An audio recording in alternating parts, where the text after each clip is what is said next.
God's light is shining equally on each of us, as the prayer said, equally shining on prophet, hero, villain, tiny moth, and all of us. Once Paramhansa Yogananda said, watching a group of his disciples, I see all of you as images of light. Everything, these trees, bushes, the grass you're standing on, all are made of that light. You have no idea how beautiful everything is. Yet, because of our mental dullness, ignorance, delusion, we are not able to see that light. We are not able to let that light flow through us freely. Swami Kriyananda wrote a short story called The Land of Golden Sunshine. It's a story of a girl, Lisa, who works in a factory. Her day is very monotonous. She goes to work, makes shirts, sew buttons, along with hundreds of other women. No fun, no excitement, no aspiration. But one day, on Sunday, she's in her room, and a ray of sunlight comes into her room. And that ray became bigger and bigger and bigger, became a shaft of light, and from there appeared a man or angelic being of light. And she was so drawn to that being, because though the man didn't speak anything, she could feel love, compassion, and joy. And the man disappeared after a few moments, and yet she was able to cling on to that uplifted state throughout the week, that her work in the factory became joyous. The following Sunday, again, the ray of sunlight comes in. This man appears, and this time he speaks, and he says, would you leave everything behind and come with me to the world of freedom? And instinctively, she steps back, thinking that, how can I go into his world, the world of light? I'm just a tiny being, no one. And the man smiled sadly and disappeared.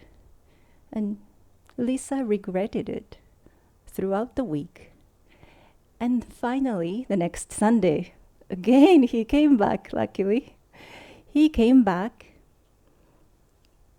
and said, is the power of love too much for you to bear? And then she realized, what am I afraid of? You know, what is the reality for me? The factory, the work, or this unconditional, overflowing love of God? Of course, this love is reality. That's the truth. The light is the truth. She knew that she belongs to that light. So this time she steps forward and she melts into that light.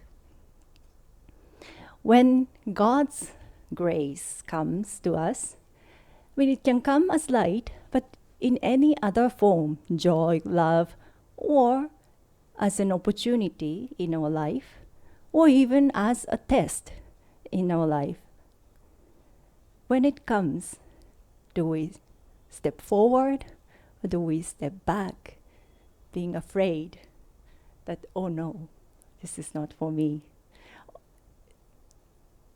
Do we believe that we belong to that light?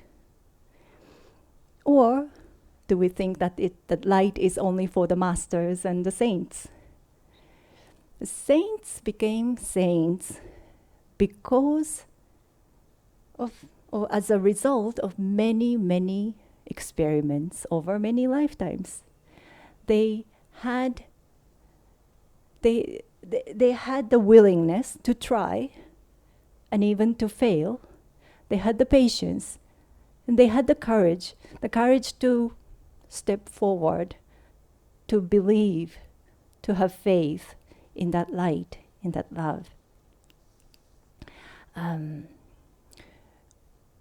Once, a member of Ananda, I think it happened a long time ago, asked Swami Kriyananda a question.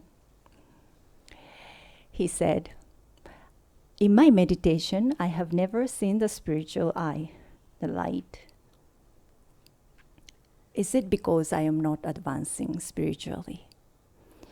And he was a minister, so he said, "Am I even worthy to be a minister?" And Swami Kriyananda answered that because of karma, you never know what God will give you as an experience. Some devotees, even the advanced ones, may not see the light till the end of life. But be always open to that experience, meaning know that it is there. The light is there, even if you don't see it. Have that awareness and start tuning in to that experience of seeing the light. Today, for example, we don't see the sun. It's covered by the cloud, but we know it's there, right? So what you experience when you see the spiritual eye is already and always available. God's blessing is there, here. And if we tune in to that experience, even if we don't see it, then people will feel that you have that light, you have that love inside.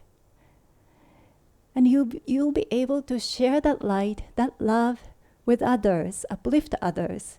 Isn't it more ennobling than just keeping the light for yourself? God also helps us as long as we make efforts. Swami Kriyananda also said, "You may think, I can never love God the way the great saints love him. I'll never have their fervor or joy. But you will find that as you keep reaching for God, He will uplift you. He will give you the power to find Him. You can't generate that power yourself, but your love can draw that power to you."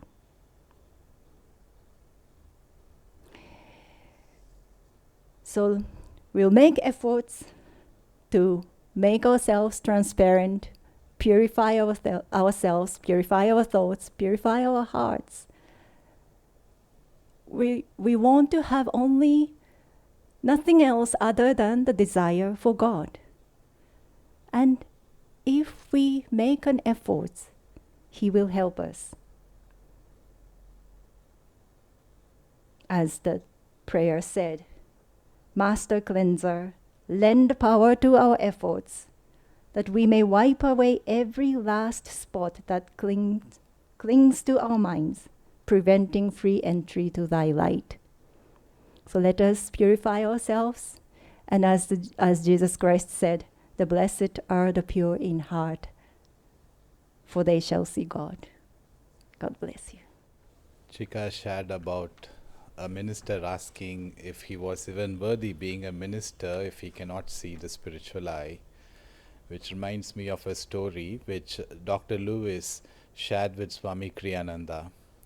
In his center, and in those early days, Dr. Lewis met with a lady. That's the first time she has come to Boston in that center.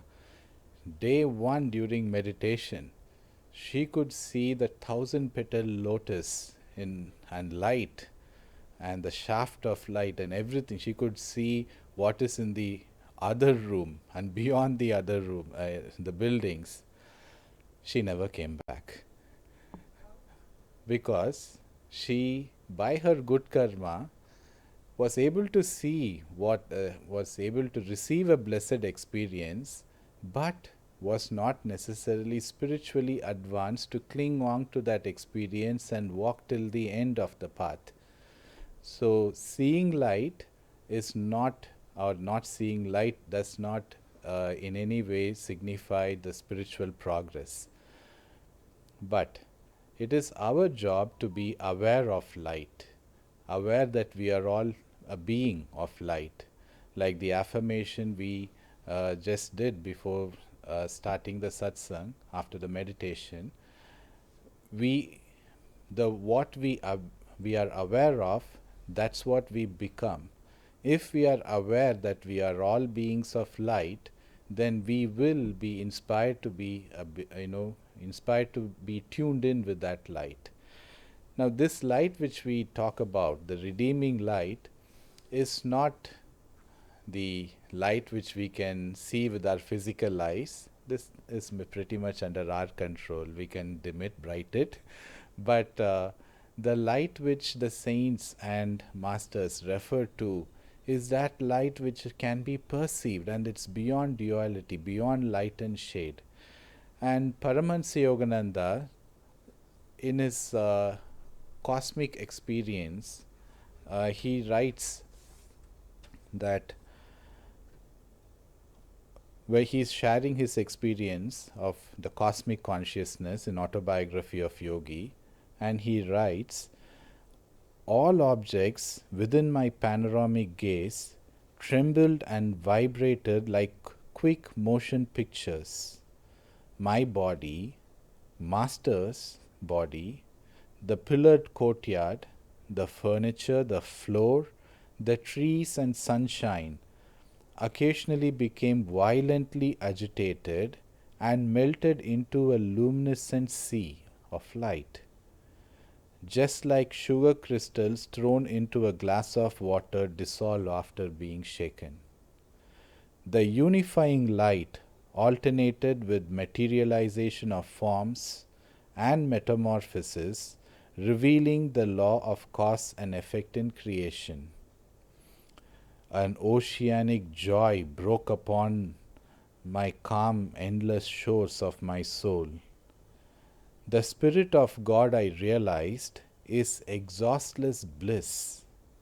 His body is countless tissues of light. The entire cosmos, it was incredibly subtle. The planetary pictures were formed of a grosser light.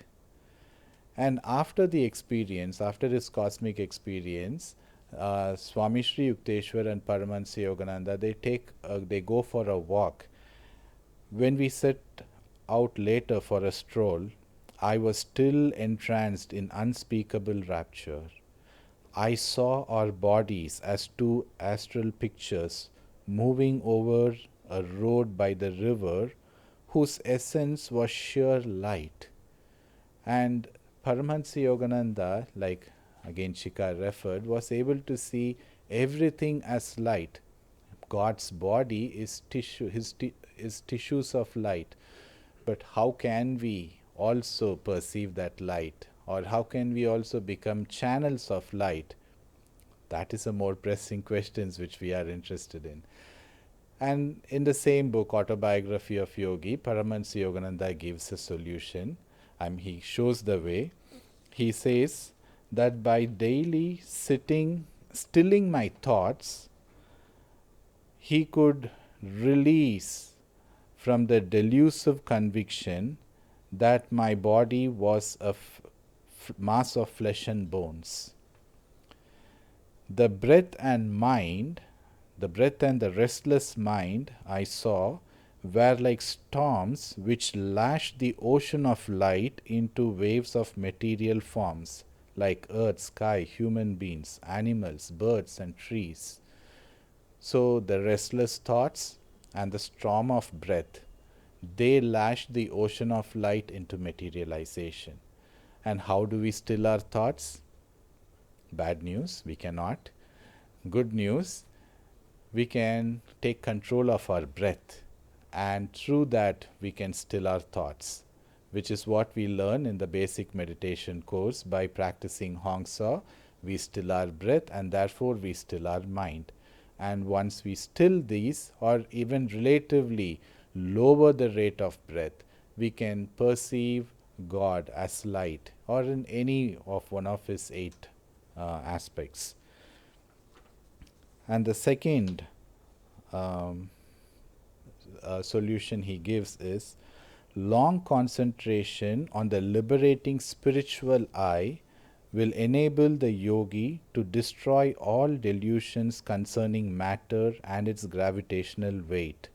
Therefore, he sees the universe as an essentially undifferentiated mass of light. So we can all, through meditation, of course, Hong Sau, and long concentration on spiritual I, or in other words, intense concentration on the spiritual I. Through meditation, we can perceive this whole creation as light. And if we see only light, then there is no darkness and there is no misery. The third way to be a channel of light, or to perceive God as light, to tune into that aspect, is through, of course, seva. Once a devotee, the devotee was able to see Mahavatar Babaji in a vision, and she asked him, Babaji, if God is love, if God is all kindness and cares for all our, all his children, then why there is so much sorrow in this earth? Because she couldn't, she was a tender, kind-hearted soul, and she could not take the sorrow other people were going through. So she asked this question to Babaji when she had a vision. Babaji replied, light and shade, darkness, both are needed for creation. Darkness is a very essential part of this creation. However, it is my job to see to that there is more light. So it is Mahavatar Babaji's mission to see to that there is more light in this world. And when we are serving his cause, here and anywhere else, we are channels of his light. Once, during a spiritual fair, and spiritual fair is one of the holiest days in our lives, because other than, of course, festivals and other masters' birthdays and other occasions, I consider that equally holy, because that is a day when we are actively channels of light, and we come together and we serve for a higher purpose. After a class in the downstairs classroom, we opened the floor for question and answers, and a lady raised her hand and asked me a question like, how can I become like you guys? And I was not ready to answer that, because I just finished, sharing about energization exercises and energy. And this question was not in my mind to be answered. So I was taken aback for a second, and I asked again, what do you mean by you guys? Who are these guys? And she said, you guys who are wearing this white and wearing a stole in your neck, and all, I see them arranging the shoes outside, I see them welcoming, registering, walking all around. You guys are glowing and happy. I want to be like them. I want to be like you guys. Tell me how to become like you guys. And I said, well, come and serve, come and meditate. And when we are really engrossed in seva or meditation, for us it's become a routine, for us it's become a part of our life. But when somebody else new comes and sees, they see all of us serving, and they can see that light in us. They can visibly see and feel the joy flowing through us, that we are glowing. We ourselves sometimes miss it.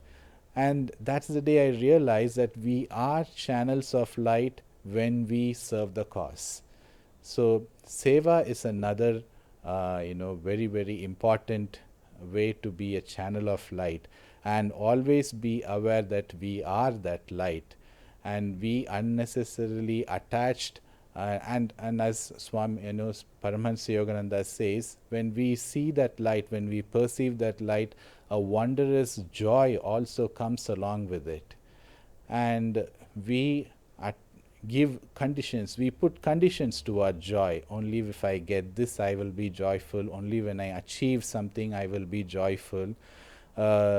Short story comes to my mind. A student who's in school, who's in that age, is at his house balcony, legs crossed. Aram say he was lying down and looking at the sky, doing nothing, and his mother walks by and sees, why are you so relaxed, carefree? Don't you have anything to study? And he turns and asks her, why should I study? What do you mean, why should I study? To get good marks, obviously. Why should I get good marks? To prove that you're better than others. Why should I prove that I am better than others? So that you will get a better college, which means you will get into a better job. And why should I get into a better, good job? She says, so that you can earn money. Why should I earn money, mom? He said, what is this? So that you can earn enough, and if you earn enough, you can relax and be joyful. Can't you see I am already that? So we are that beings of light, and we need not put conditions that we need not become that light. We just need to realize that. So cultivate that awareness and see that light in everybody, so that we also can feel that light and be a channels of light. Thank you.